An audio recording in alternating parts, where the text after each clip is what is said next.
Hi, I'm Bill Widmer, Mayor of Atherton, and you're watching Around Atherton. And today we're going to discuss the communications from the Atherton Police Officers Association. Many of our residents have recently received phone calls and flyers from the APOA, which is the unassuming name for the Teamsters Union, which represents our police officers. Much of the information in these communications is either false or taken out of context. Why? Well, because the Police Officer Union lucrative 5-year contract is up for renegotiation next year, 2013. One big disturbing item they highlight in their communications is that they are in jeopardy of being outsourced, and that could impact your safety. That's simply not true. For the 2 years that I've been on the council, there has never been a discussion of outsourcing of our police department. They also claim that their budget was cut, and that too is inaccurate, as the council passed the chief's budget with no changes, and in fact, the council added to the budget to allow for purchasing of new cars and motorcycles for the police department. So we are hardly cutting back, as is being implied. Additionally, you may recall my campaign promise, which is still on my website, where I said that if there's going to be any discussion on outsourcing, I would insist it be via a town-wide vote.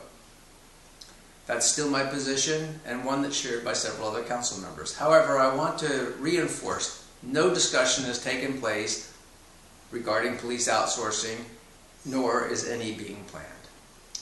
In the recent round of calls from the APOA, they are now endorsing candidates and claiming that your decision will equate to your future safety. Again, that's not true, and you have to keep in mind that these APOA endorsements and possible campaign contributions to candidates often come with obligations and strings attached.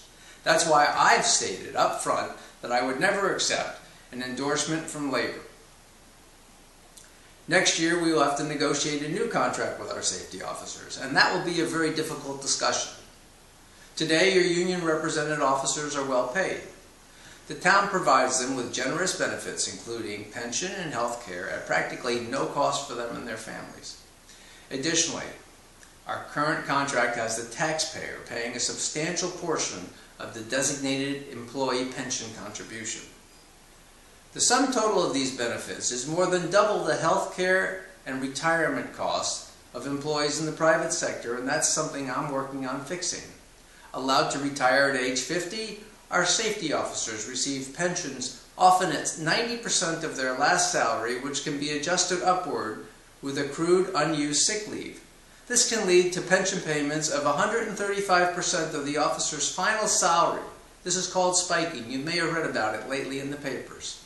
Additionally, the officers and their spouses receive health care for life, all at your expense. CalPERS estimates this future liability at over $12 million. Moody's says it's 2 to 3 times that. That would mean that we would have to shut down our activities in the town to fully fund this pension liability for 2 full years. That means no street lighting, police protection, building department permitting, etc. Most of our sister cities on the peninsula have begun addressing this. Palo Alto, for example, recently cut safety officer salaries by 10% and adjusted the benefit levels to immediately have their officers pay their full share of the pension contributions and enacted a sharing arrangement for all health care costs. I need your help in keeping the town financially solvent without any tax increases and without impacting any of our services, including safety. Some council members have already started mentioning increasing the parcel tax.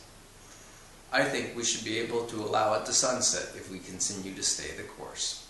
Please pick the right candidate in the upcoming election to preserve our safety, but to do it in a fiscally responsible manner. Thank you for your help.